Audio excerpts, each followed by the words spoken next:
Greetings, humans. I'm Andy. And I'm George. And this is Couscous. And welcome back to the Windmill full of corpses. Interrupted time.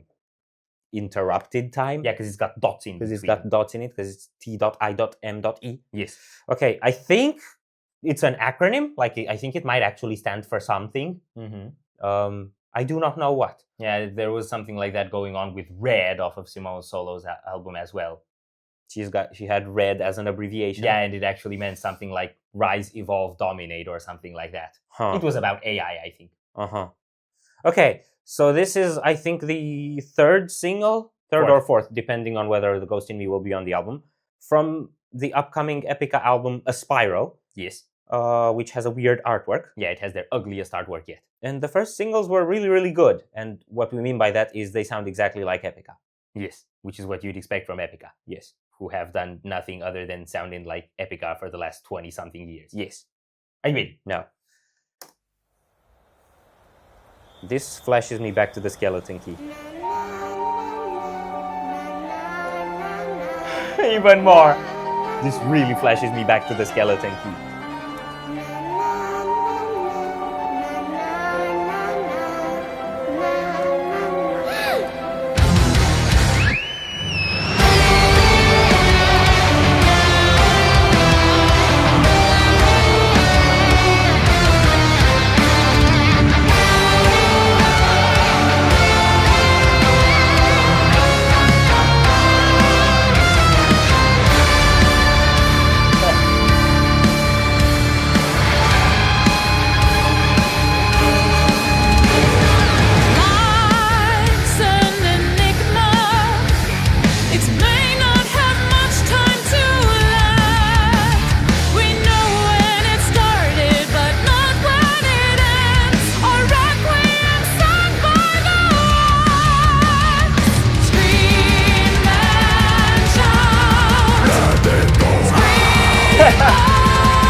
Okay.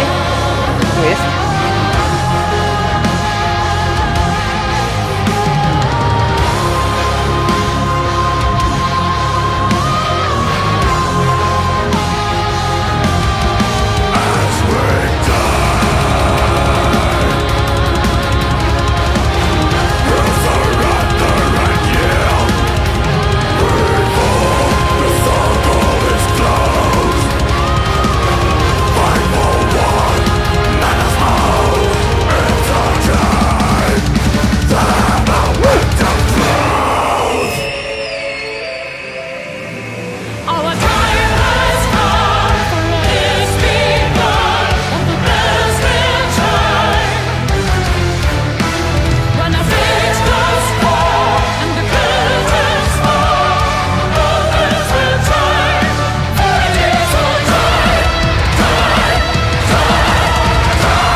That might be my favorite from the new stuff. Yes, same. It was really, really good. It just had like so many different vibes that went together. Yeah. Because you had a little bit of the horror vibe. And Yeah. I think, I might be wrong about this, but I think in the beginning, the child humming melody might have been the same as the main melody in The Ghost in Me. Or at least something very similar I wouldn't sounding. know if they would do that because, again, that's not their song compositionally. It's a cover. Mm-hmm. So I know that bands like reprise stuff they've done before, but I don't know if they would reprise someone else's song in one of their songs. Except if they're Michael Romeo. He does it quite shamelessly. Yeah.